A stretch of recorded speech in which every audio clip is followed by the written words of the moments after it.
मैं सबसे पहले ILF को मुबारक देता हूं।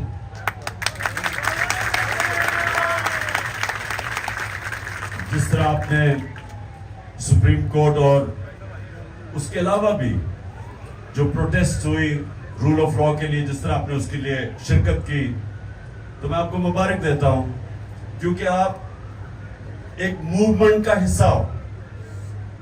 और ये समझने वाली बात है कि ये पाकिस्तान की वो मूवमेंट है कि अगर यहां हम शुरू में इस मुल्क में रूल ऑफ लॉ आ जाता, जब पाकिस्तान बना था, तो ये भी मुल्क आज कोई मलेशिया सिंगापुर की तरह का खुशहाल मुल्क होता।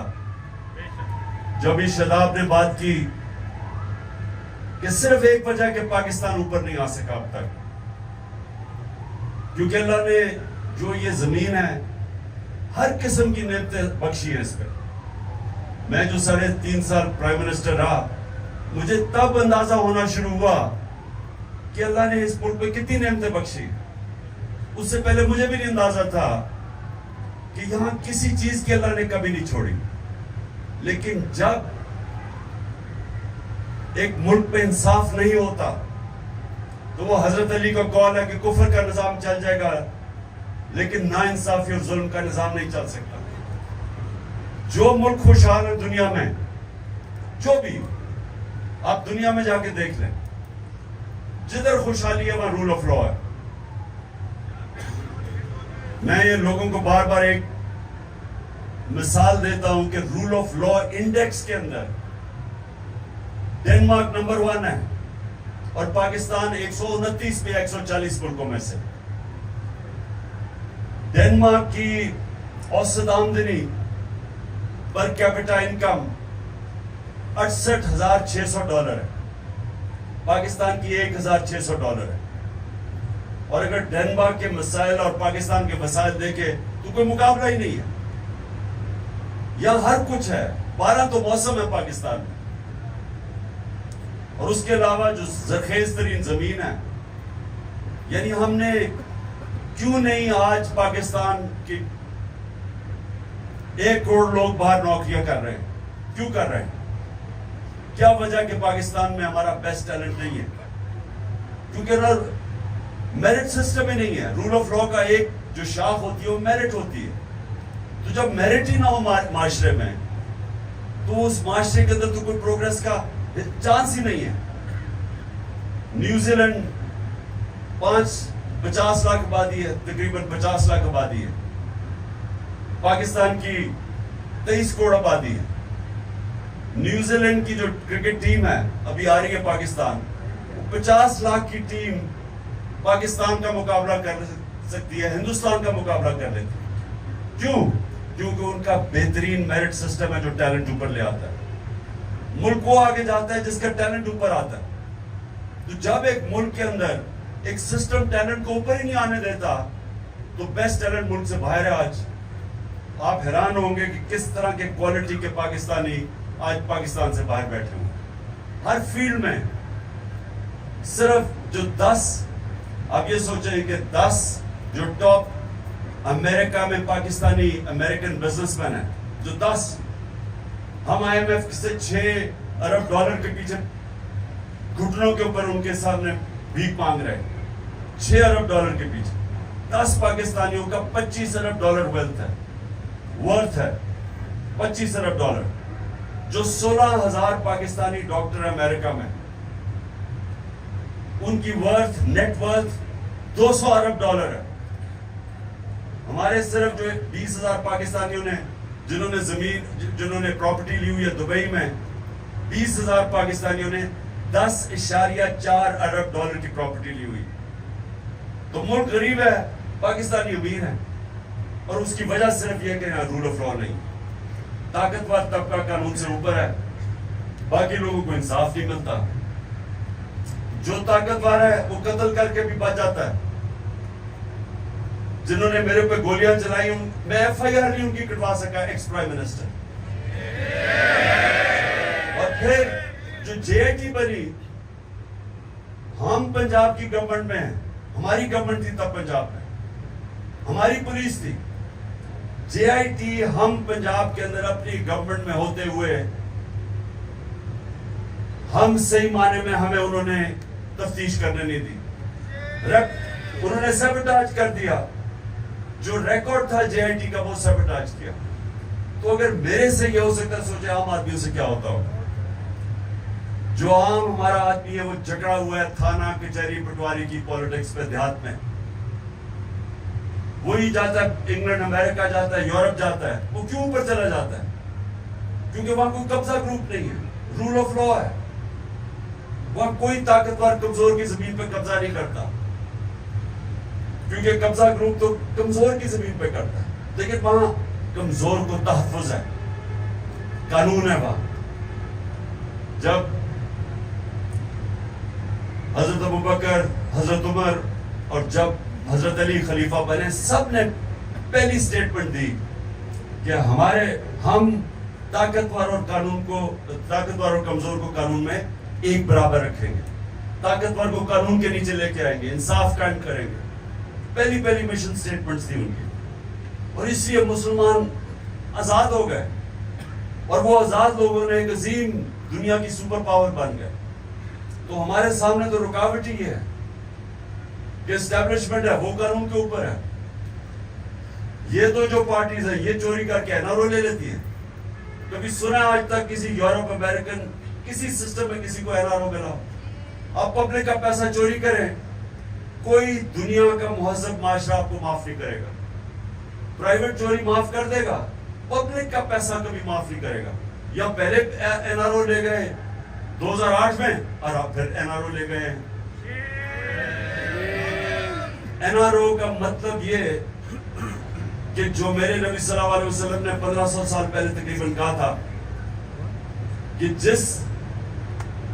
जब एक कौम ताकतवर मुजरिम को सजा नहीं देती और कमजोर मुजरिमों को सजा देती है, वो तबाह हो जाती है।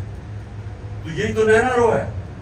ये आपके सामने वो जो उन्होंने 1500 साल पहले बात की थी, आपके सामने है। क्योंकि छोटा चोर नुकसान नहीं पहुंचाता इतना। पटवारी वगैरह ये जो चोरी करते हैं या थानेदार, वो क्या कर लेंगे? ज्यादा से ज्यादा एक गाड़ी ले लेंगे। जितना भी चोरी करेंगे वो मुल्क में पैसा रखेगा। ये इतनी बड़ी चोरी करते हैं कि इनको पैसा बाहर भेजना पड़ता है। तो पहले चोरी का नुकसान, बड़ी चोरी का, फिर जब पैसा बाहर भेजते हैं, डॉलर्स लेके पैसा बाहर भेजते हैं, तो डॉलर एंड में कम हो जाता है, डॉलर ऊपर चला जाता है, रुपए की कीमत गिरती है, महंगाई आ जाती है, गुर्बत बढ़ जाती है। ये हमारे मुल्क पे नहीं, ये सारी डेवलपिंग वर्ल्ड के अंदर यही मसला है। नाइजीरिया तेल के जखीरे पे बैठा हुआ है, सबसे ज्यादा तेल है अफ्रीका में, और गुर्बत भी है। क्योंकि वहां भी वो बड़े बड़े जो चोर हैं, वो डाकू हैं, उनको नहीं पकड़ सकते। वो सारा पैसा चोरी करके बाहर भेज देते हैं। तो हमारा मसला और आप सब के लिए, क्योंकि आप वो कम्युनिटी हैं जो ये समझती हैं, आप कानूनदान हैं, आपको समझ है इस चीज की। आपको समझना चाहिए कि ये जो अब मूवमेंट चल रही है रूल ऑफ लॉ की, इसके ये रुकेगी नहीं अभी, क्योंकि ये जद्दोजहद है, ये जहाद है। इंसाफ जो है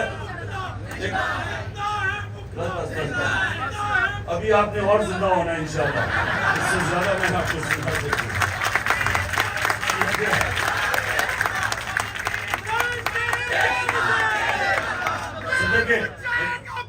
बस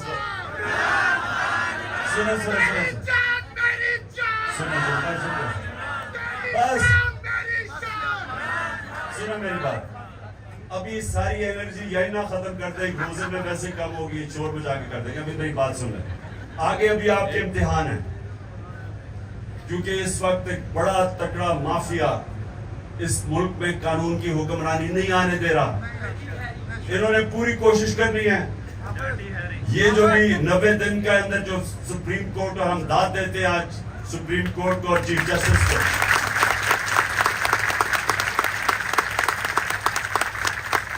हर किस्म के प्रेशर के बावजूद, प्रेशर एक दो माफियाज की, दो पार्टी जो इलेक्शन से भागी हुई हैं, इनका प्रेशर एक था, और दूसरा नामालूम अफराद का प्रेशर था। तो इन दोनों ने देते हैं अपने चीफ जस्टिस को कि वो प्रेशर बर्दाश्त कर गया।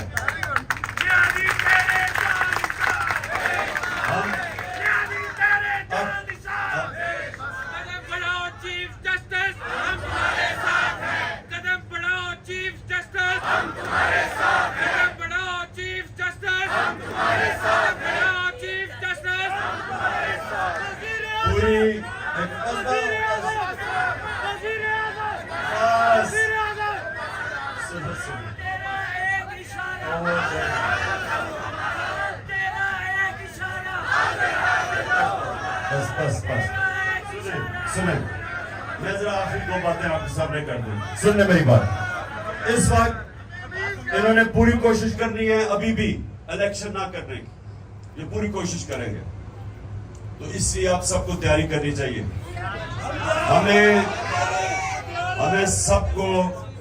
हमें सबको सड़कों पे इसलिए निकलना पड़ेगा कि ये जो कानून की हुक्मरानी का असल में मकसद होता है आजादी। हकीकी आजादी जो होती है वो आती है इंसाफ से। फंडामेंटल राइट्स जब आपके एक मुल्क का निजाम उनकी हिफाजत करता है तो लोग आजाद हो जाते हैं। लेकिन अभी नहीं, बस करो।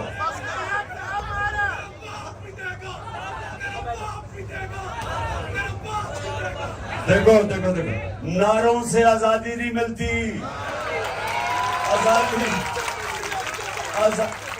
आजादी कोई प्लेट में पकड़ा के नहीं देता, जद्दोजहद करनी पड़ती है। और उसके लिए हकीकी आजादी के लिए इंशाअल्लाह हमने पूरी तरह जद्दोजहद करनी है। और आप सब ने मिलके और सब वकीलों को, ILF आपका काम होना चाहिए, बाकी भी आप बाकी भी वकीलों को मिलाएं, क्योंकि सारे वकील आइन और कानून के साथ खड़े हैं। इन सबको मिला के आपको ये जो माफियाज हैं, वकीलों में भी माफिया है। माफिया कैसा है? पैसा चल रहा है, इनको तो पैसा चल रहा है। तो आपको तैयार होना पड़ेगा, नजर रखनी पड़ेगी। अभी भी ये इलेक्शन से निकलने की कोशिश करेंगे और हमने इनको इलेक्शन से निकलने नहीं देना। ये जो आपको पता ना, हम जब छोटे में जब क्रिकेट खेलता था बचपन में, तो जब ऐसी भी रोंदू टीमें आती थी, जब वो हारने लगती थी ना, वो विकेट उठा के भाग जाते थे। तो अब ये भी विकेट उठा के भाग रहे हैं। हम कह रहे वापस आओ, खेलो मैच, भाग रहे हैं।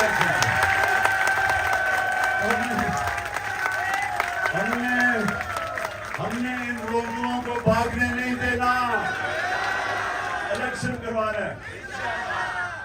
तो मैं